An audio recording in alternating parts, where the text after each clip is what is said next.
I say that all tracks are really, really important, but I always think there's two which are particularly important, and they are the one at the beginning of the year, which I'm going to run in January. But then there's the second part, which is this one. And I actually think, for a whole bunch of reasons, this part often gets neglected. I want to help you get a good finish to the year, and we're going to do certain things that are going to enable us to fill the pipeline for next year. I think now's an opportunity to jump out there and, particularly with clients and prospects and partners, spread a bit of that Christmas goodwill. There's a very specific psychology to what's going on and the people's thinking right now. If we don't do something in the client engagement space and the outreach space, we miss that Christmas opportunity. We miss that opportunity to engage with people when they're usually in a pretty good mood. We're going to re-engage with people who've referred during the year, those advocates.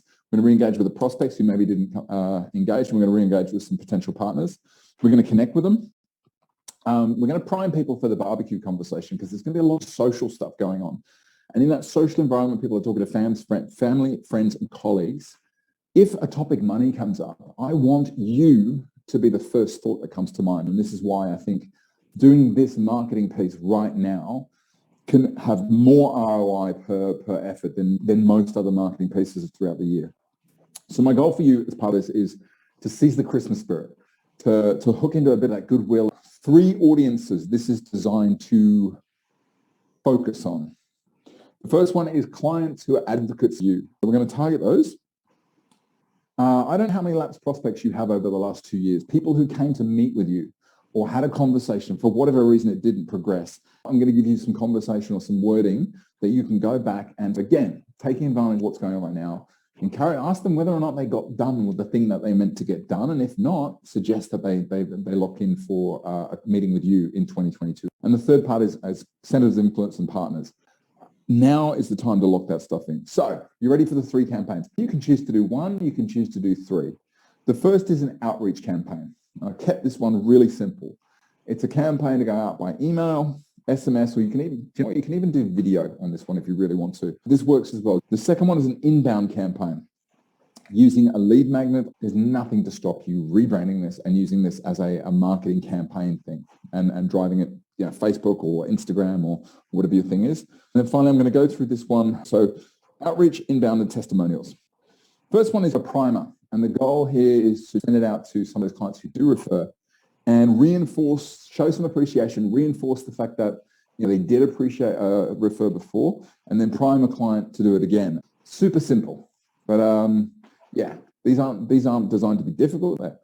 This is one that you might want to put out if you've got certain clients, for example, who you want to improve engagement, or you want to make sure you want to do a quick touch point.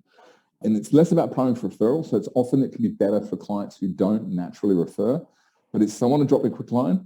This is one for lapsed prospects, and this is probably the key one. I think if you've got a list 5 or 10 people you've met with, maybe had a first appointment, maybe had a conversation, but maybe it didn't proceed for whatever reason, I would shoot these out straight away, because what we're trying to do here is we're trying to understand, once they didn't proceed with you, did they do anything? Did they actually end up going with an advisor, implementing the advice, in which case that's great. I mean, perfect.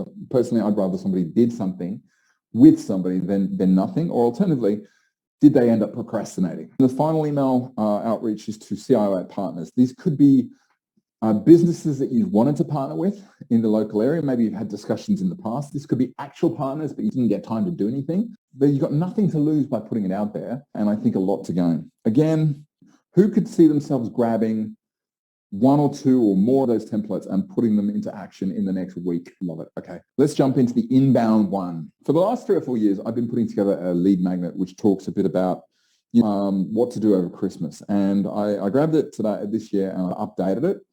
It's called The Best Christmas Ever, and it's specifically focused on 6 ways to unburden yourself from your money worries and yourself over Christmas Eve.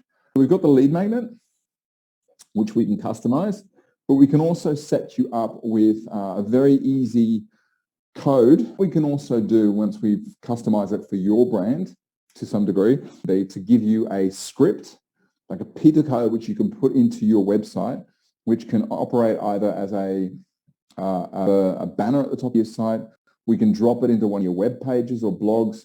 We can have it as a pop-up. I personally would grab your photo, pop it in there, maybe rewrite some of that text, review that stuff there and ask the question whether that's representative of what you want to put out there. But the easiest thing to do is put your name in there and put it out. And then essentially runs through some really simple things that people can do over Christmas. Last things last, I'm going to run through this bit quickly. Testimonials are so powerful. Clients love them. You can see some of the statistics taken from various marketing sites which indicate the importance of reviews or testimonials or social proof. They're hugely powerful in taking people from not sure to I'm going to buy. Finally, clients who provide a testimonial, they're actually validating their own assessment. It can actually be a really positive touch point that can help deliver on a client proposition. The challenges have always been, and tell me if this has been the case for you, getting them can be really, really manual. You're like knocking on a door and having to go through bit by bit. Then getting them and putting them in a format and grabbing the photo that goes with it can be super, super clunky. The system that we put together is end-to-end. So literally, when we get you set up on the system, you get a hyperlink. The hyperlink goes out on your website or it goes out in your into your emails. It goes into the system. You go in there, you approve them, and bang, if you've set it up, it's straight onto your website like a rabbit from a hat, which means it happens automatic. We can actually set it up. For those of you that are using Facebook and Google campaigns, you can also turn on the link to those places, which means if someone submits their testimonial, they can also click the button to add it to Facebook and add it to Google, which means the whole thing is end to end. What does everybody think about this? Who's already sent out their first emails?